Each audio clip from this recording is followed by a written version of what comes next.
We are the Kietis. Personally, I'm Christopher Kieti Kimilo. I'm Terry Christopher. So we call ourselves the Kietis.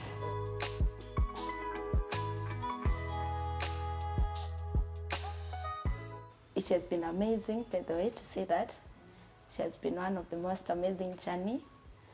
And you know, one thing that we've realized is that marriage is like a garden of flowers. We have the good ones, we have the sweet ones, zinanukia vizuri, and tuko na zile funny pia, but all of them, they just gather to make that garden very beautiful and admirable.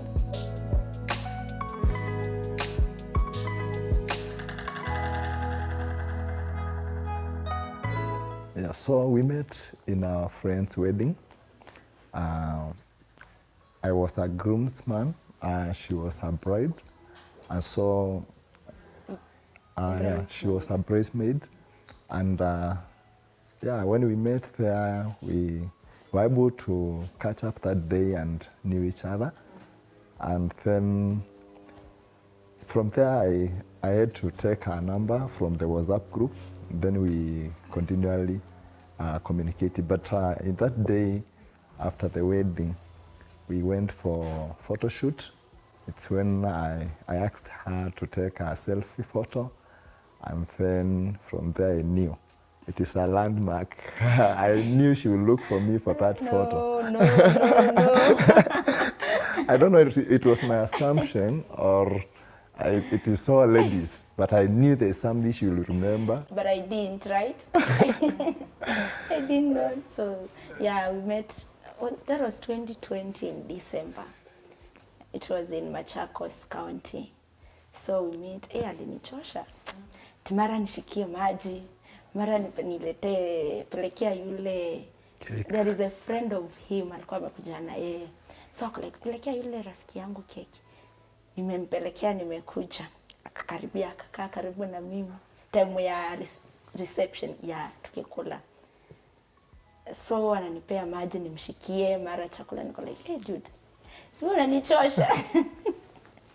Yeah, but it happened so fast, and it was that tukamaliza, tukaenda shoot.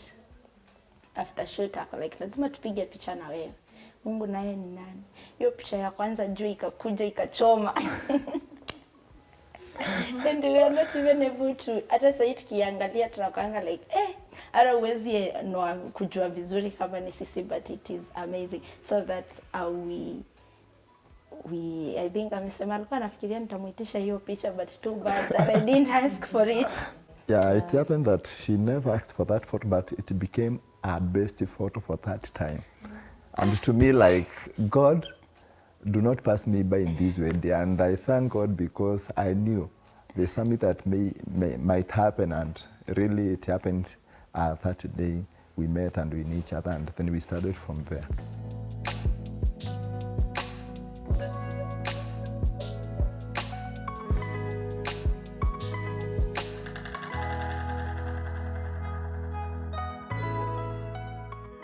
Yeah, of course, when I took her number, we started to chat. I had to give her a call.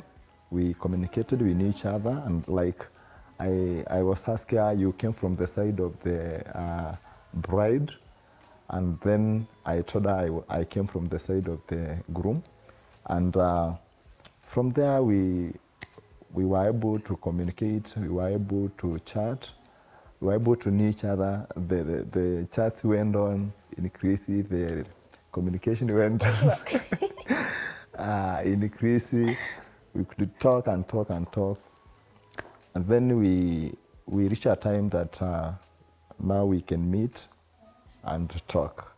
Alikuwa ananipigia simu nikiwa kazi, niko like, sasa huyu anasema aje. I remember the wedding was on December. So hapo hivyo first, I think he texted me and he told me, there is something I want to talk to you about. So in my mind nikajua, si jamaa anataka kunikatia. So I didn't, nikamuhepa. And from then, nikiwa na text zake, niko like, no, I hesitated to text him back. For a while, until it happened the time I was going back to school. Then I posted, I was studying in Western. So I posted back to the, was it back to the roots? Yeah. So he was like, hey, why have you gone and even if not passed by to say hi? Niko like, hi? Okay, in my mind, niko like, ngoja, mi sikujui bado. Because we were still not that close. Nile, hi, how are you doing? And hatukuwa tumeongea sana. So I was like, eh. So from then, it was in Feb there. That's when at least tulianza kuongea kidogo tu. Ile yenye, unaweza ona, hapa hivi ni kama kuna, there is a hope of something. But I didn't show any interest. In my mind, I was like, no, I'm not ready yet to get into a relationship. Yeah, so I went back to school. That is until, it was in April. Yeah, so in April, hapo hivyo, I was doing prayers. At that time, I was having some, I had trusted God for something. So there is that prayer item, unaambia Mungu, hii naye, hebu nijibu. Yeah, so I was praying about a partner, life partner, not just anyone to date or else a partial relationship. But I just wanted mtu mwenye tukianza kudate sahi, tunaenda direct to marriage. So that's how it happened. And sasa in fact after I was praying, it happened that night yenye nilikuwa nafungua because I was praying and fasting. That night yenye I was opening the prayer and fasting, I didn't sleep and was like, I was very much distracted until morning. So I fall asleep around 3 a.m. So by then ndo nikalala kidogo. Kulala before, now that after nime fall asleep, I hear a voice and I'm like, Chris, niko like, huyo ni nani? Nile mtu bado haja kuingia kwa akili, so hata ukumbuki who is that. So nikalala, and when I heard that voice I told God, because this is what I've been trusting you for. If this is your will, show me a sign of it. So very early in the morning, the man calls. The sign. Hey, the sign. You were like, Goja, why have you called me this morning? We really talk on calls. We really, like, he has never called me that early morning. And what he says is like, I was calling to know how you are, to check up on you. That was crazy. I cried and I was like, God, why did I even, mbona nilikujaribu? But that's how it happened. Sasa nikapata conviction that this is the right person. And now at least nikaanza open up my heart, kumwongelesha, just that talking, because before I was like, I don't want even to talk. I avoided him for the good time.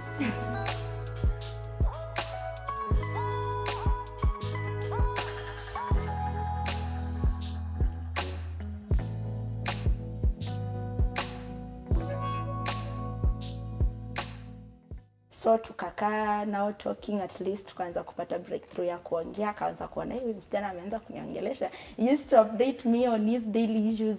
Nimeenda kufanya hivi, nimetoka kazi, nimefika kwa nyumba, napika and so forth. So we talked until in May I was going home, then nikirudi was like, so we pass by and say hi to me. So the moment I passed by, tukakutana, and it was like, will you be my girlfriend? So I had nothing to think about because I had already gotten a confirmation, but sikuwa nimemwambia eti unajua Mungu. No, I just knew that in my mind, okay, it was confirmed. I remember well, I took her from Nairobi town to where I stay at Mlolongo, and then in my mind was like, the first thing when we get into the house, I will ask her, will you marry me?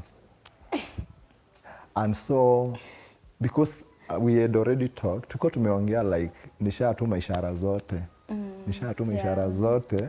So hapa ni atoe conclusion yake. So the first thing when it was that time for COVID. Yeah, it was COVID 2021. So akaniambia that's all I wanted, but akaniambia kwanza niweke maji, ninawe nioshe mikono. And like sikuwa nataka ianze hivyo, nilikuwa nataka tu na hii swali. So the answer she gave was absolutely. Like, there's nothing more than that you have asked me. So kutoka hapo nikamwag and like I felt now, yes, nimepata chenye nilikuwa nataka.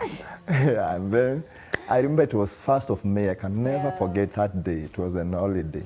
For ours, it was like a long distance relationship because I remember, I think we met in that 2021, we met twice because I was studying in Kakamega, he was in Nairobi.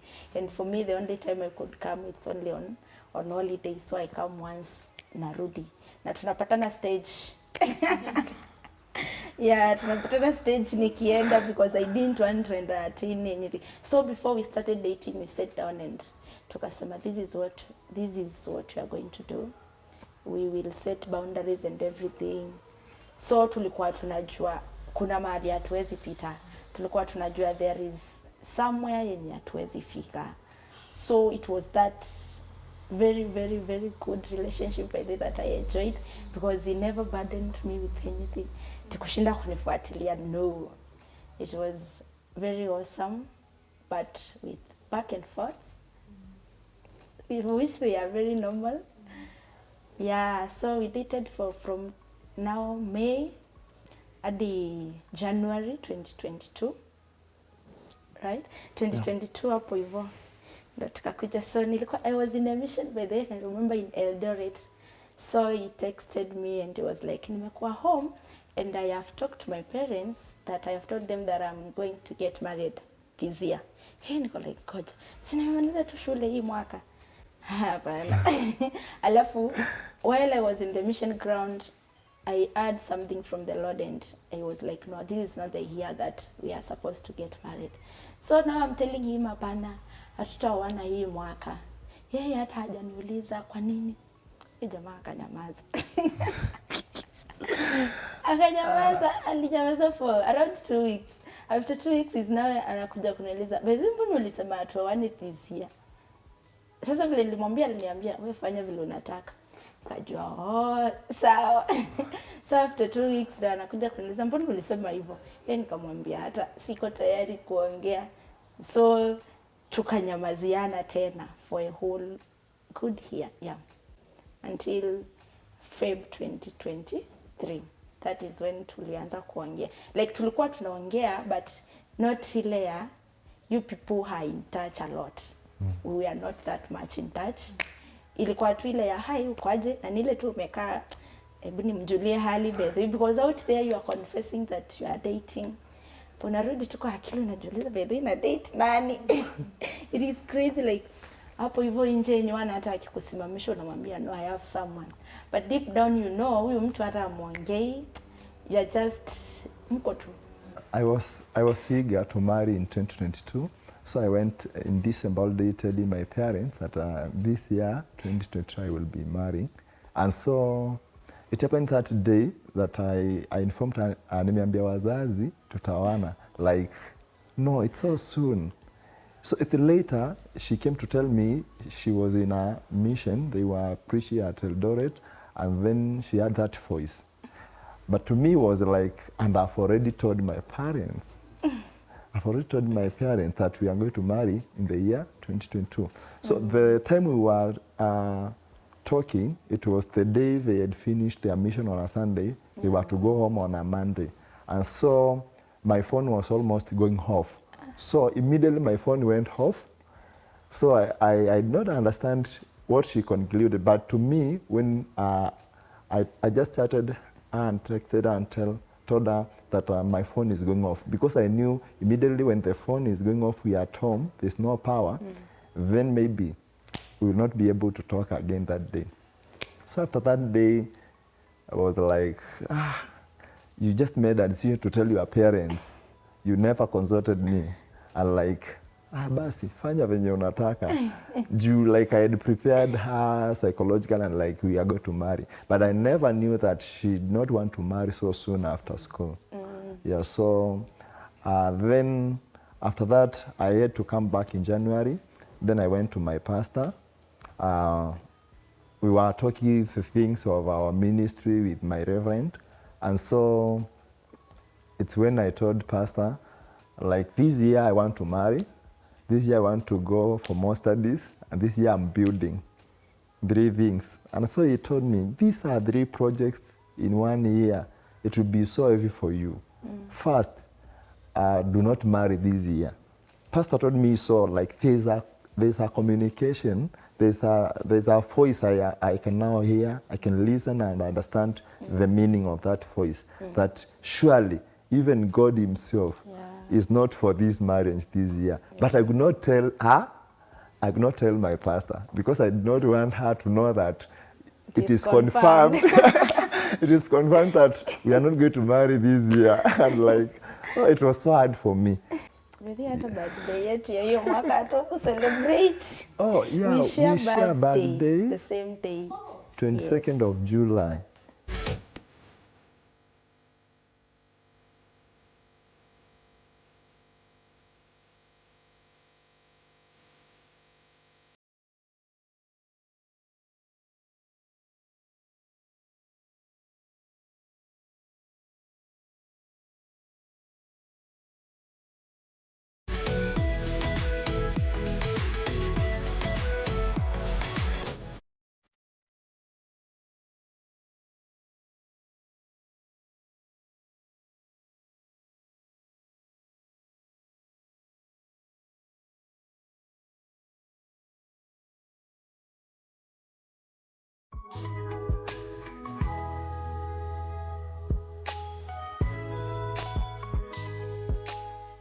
Tulikuwa kwa kesha 31st and was telling God, hii mwaka nayo, I just acha tu ni uni-align to your will. So I was ready for anything. But one thing that God told me is that hii mwaka nayo, you are going to get married. So I was like, hey, so we kuja, in my mind sasa nimemwambia whether we can have a coffee. Akaniambia nitakuchibu. So he showed up that Sunday. Remember it was on 5th, right? 5th of February. Akakuja, we had coffee. Tukaongea. So mimi namsikiza, nataka nisikie. Anasema aje. What is he saying? So he was like, uliniambia. Before hata nikwambie, it was not only coffee, aliniambia itisha chenye unataka. I remember it was one of the biggest hotels in Machakos. Maybe ikuwe the last treat ama mwanzo mpya, and like, we kuja tu. Kuja for coffee. Nikatoka church, it was on a Sunday afternoon. Nikaenda Machakos. I remember one of the hotels there. Akanipeleka, akaniambia itisha nini nataka. Na mimi nilikuwa njaa. Nikaitisha fish na ugali. And after nimekula, nimeshiba. Ulikula? No, I didn't. Nilikunywa juice. Yeah. Mimi sasa niko like, huyu hapa na nguvu za kukula kweli. Yeah, so after hapo ndo akaniuliza, what are you up to? And like, to me, really, like, as I've told you, the previous year was like, hey, mazee unasikia sauti za mabeste zako, like, achana na ye. Wengine, mpe last chance. Like, nilikuwa na feel ni mimi amenikosea. And like, to me also, I had to make a decision as a person, away from my friends, those who are giving me positive response and them that were giving me negative responses about how I can do it. I had to take my stand. And then when we met, before now we met, I just felt like, no, I need to make up my mind. Days are going, years are going. Like when she asked me, what are you up to? And was like, I have now to make, as much as nimejifanya, mimi ni mwanaume. One thing I've come to learn, wanaume hatushidangi, like, yeah, the result kanini lazima your decision ikue ndio firm. Ndio firm and final. Nikajiambia like, as much as pia nataka naweza endelea kukaa hivyo, but I'm counting on the years are going, time is going, and like there's somewhere I'm losing. Actually, what I told her, like, tukiwa na hizi differences, I am losing as well as you are also losing.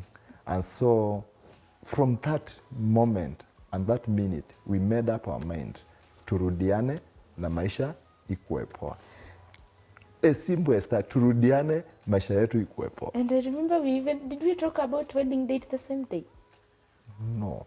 But but we planned on tutakuja kuongelelea. Yeah, we just said that tutaenda alafu tukuje kuongelea. And from since before nimekuwa nikimuita my love.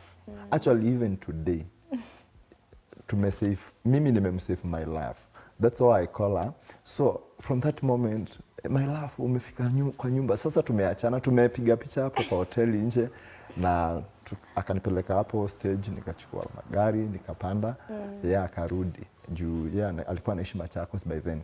I was like, my love, where are you? Umefika wapi? Like my love ikaanza kufanya kazi hiyo siku tena.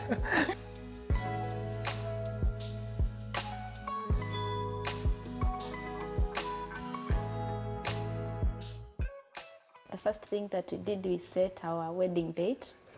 Then the other dates tulikuwa like hizo zingine zitajialign, but first what we did, we set our wedding date na tarehe ya kwanza ya kwenda kwa wazazi. We went first at our home place.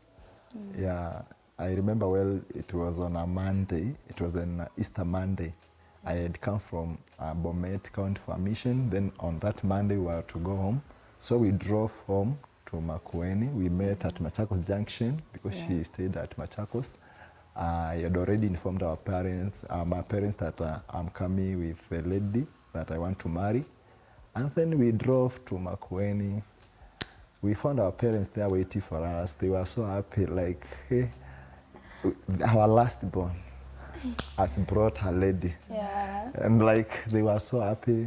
We went, we were received well by my parents and my other siblings.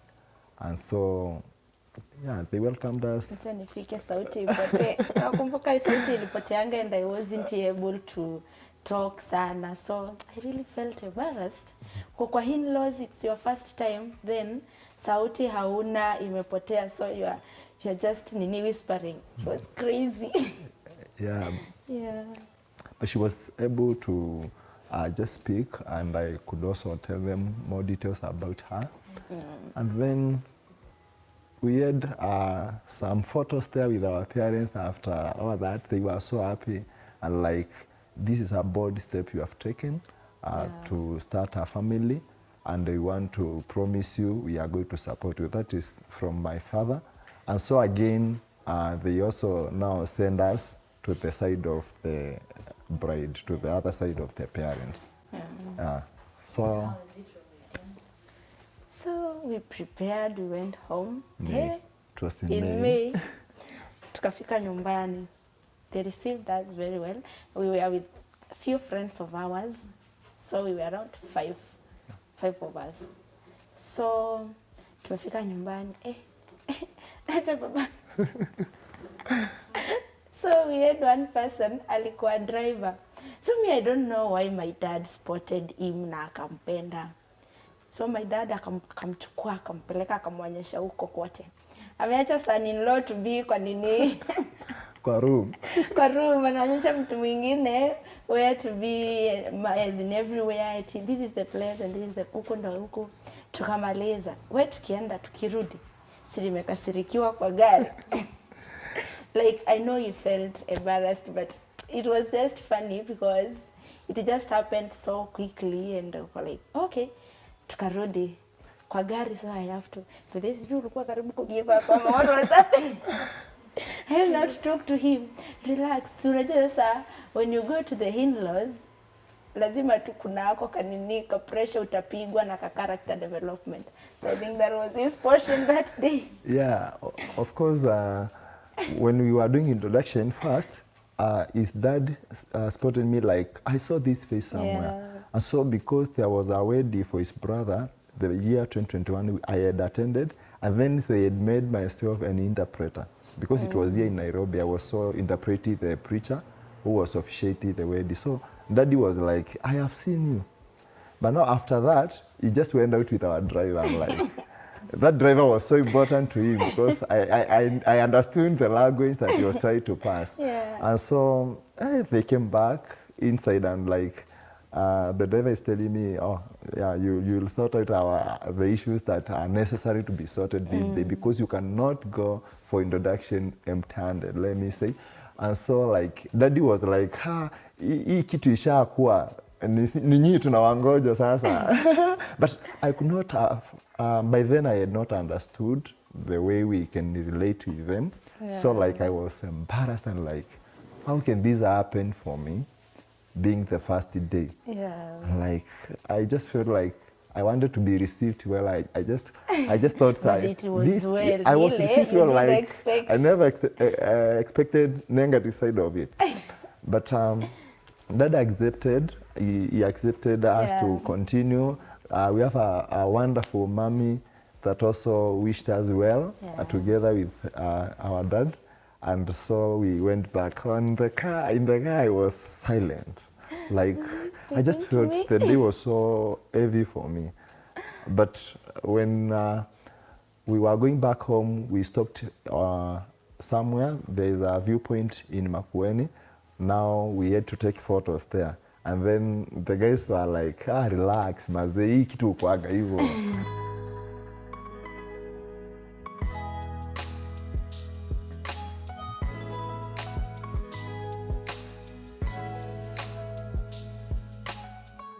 The planning, we had challenges. It is not like it was that smooth. We wake up, we plan about the rurasho. Rurasho in Kikuyu, but it is the same thing. So we planned. It was on 10th of October. Yeah, 14th of October. 14th of October. So we started planning it. We would go and secure the place, not the place, the vendors for the decoration, camera people and sounds, service providers and everything. Challenges ilikuwa tunahitaji pesa. Lakini sasa on the other hand, mimi unajua sifai kumsaidia kulipa rurasho. So mimi na pesa yangu tukae na wewe. My money is my money. Sasa wewe, you do all the best to make sure that ume meet all the requirements or else into the position that you'll be. But it wasn't that much hard for you, isn't it? Yeah, and for me, like a man I knew, actually I remember telling her that I know what I need to do in our ratio. As a man, I am the one to pay. Yeah. But now there are those other things now we must do together, like now the service providers for deco. Remember, it is their home place. Yeah. So they start to deco, there is sound and all that. But to the other side of pay the dowry payment, I knew I am the one to do this. I have to carry this burden. And so I want to thank God because he helped me through.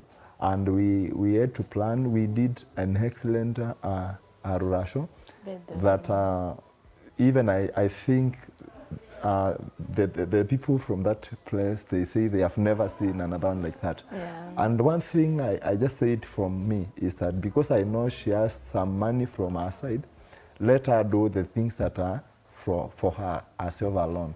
And to me, I wanted to give her the best so that she would never complain about how the process was. So she got the best. In fact, all those decisions that she was bringing to me, I was just accepting because I knew they need the best. And I gave her the best. From the other side, I got some help. By the way, I got some help from our parents and our family for some of the things that were needed. And up to that day of Rurasho, I can say it was just, it was... Everything was so amazing. Wow. Like our friends really showed up. They traveled all the way from Machakos to Makueni. For me, I enjoyed myself. I had just the best of it because that is all what I wanted. And I can't say kuna kitu yenye the way I didn't do in my Rurasho.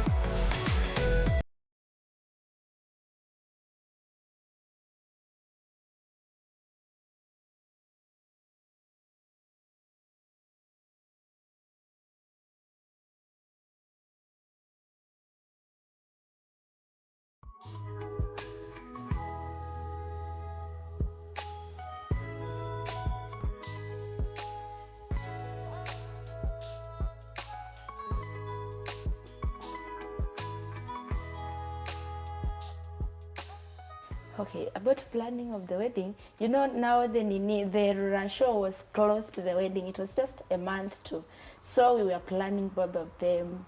We were running like the two platforms for the nini, for the rural show and for the wedding. So after pre-wedding, in fact, it wasn't. What we did, it was just securing the vendors, paying deposits to the nini service providers, and making sure that we have everything sorted. But one thing, ilikuwa challenge, it was the ground for reception. Tulitafuta. But God naye, one thing that I have known is that during His own time, He makes things perfect. So we stranged tukatafuta. In fact, tulipata ground ya reception. I think it was 2 weeks to the wedding, right? It was very close. So tulikuwa nini, my gown ilikuwa nilipata my gown, was it on October? That's when I got my gown. The normal challenge is to hatuwezi sema there is something new that we met, because one thing that we know ni kuwa hakuna challenge mpya. Hiyo challenge yenye umepitia kuna mtu mwingine ashaipitia. So it was just a normal planning. It wasn't that much pressuring, by the way. That is one thing that we can thank God about, because God gave us grace of the season. And you would meet us kwa barabara, na mimi by the way personally ungejua kama I'm planning for a wedding, because I was very peaceful. Sijui kama wewe ulikuwa na stress. Yeah, I can say from my end I could feel some little pressure because of the plan. Because remember, the wedding was on our church, so I had to prepare much of the things from my side. And I thank God because we had people to work with us. We had accountability partners. We had our best man, the best woman who could work with us when needed. When we call upon them, they were showing up. And so, yeah, the planning was good. I can also say that it had some little challenges because of in agreement of what you want, what I want. Like the cakes, I know. I can remember the cakes. We went to different people. I want this person because I have a taste of him. She wants someone else. But at least hizo vitu zingine zote niliwin. Keki hapo hivyo na ulinipiga 10-0. Yeye pia ananipeleka kwa mtu wake juu yako na taste yake, and like, oh, this one can offer a better service than this one. Because also we wanted also to consider the sizes maybe of the cake and the number. And then later we settled. I can see there were some differences, pressure, like also the colors was like, I need this color. But I thank those who stood with us. There is a patron from our church, from our youth, who told me when it comes to things like colors, just leave them to the ladies. Thank you. Leave them to the ladies. So I had that in mind, that I don't need to win some of the things. I will have to let go from our side. But I tell you, we had perfect colors because of her. We had good colors, beautiful colors, and I can never regret of them. So up to even the eve of the wedding, up to 2, I think I went to sleep at 2 because we had the practice for the wedding. The maids came, the grooms came, and so we had all those pressures at the last day. Mtu wa kuleta viti ameleta saa 2 na alikuwa amesema ataleta 6. Mpaka ule alikuwa nimempeana aende kwa viti akachoka, like ni sawa. Patron akaniambia hata liwe liwalo, harusi iko na utaoa hata kama mambo itakuwa namna gani. So I can say the plan ilikuwa tuna challenge yake kidogo, pressure kidogo, but we managed because tulianza kuipanga mapema.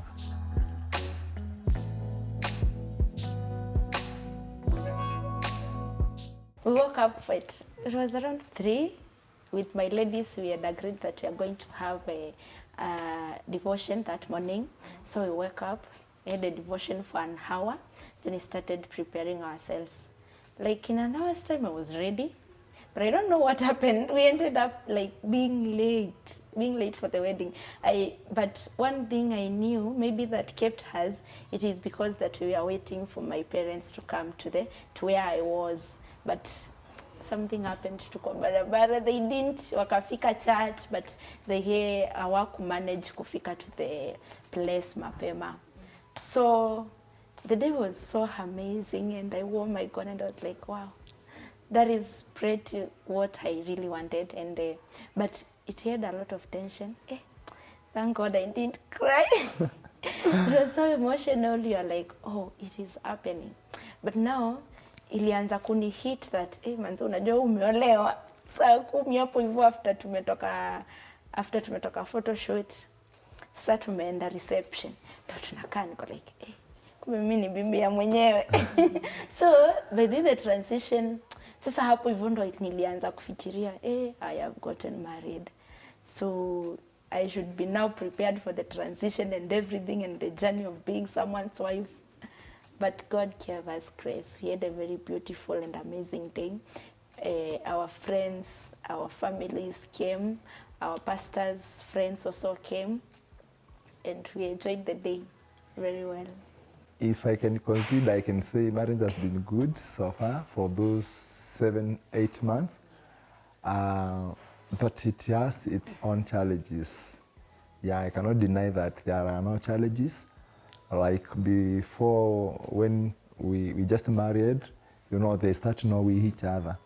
Like someone had told me, you think that you know your wife, but you've not known her. Yeah. You've known a little about her. You'll know her when you marry. And that's exactly what happened. Like, and all that happens, like, there are some, I had to understand her to some level that I never understood her.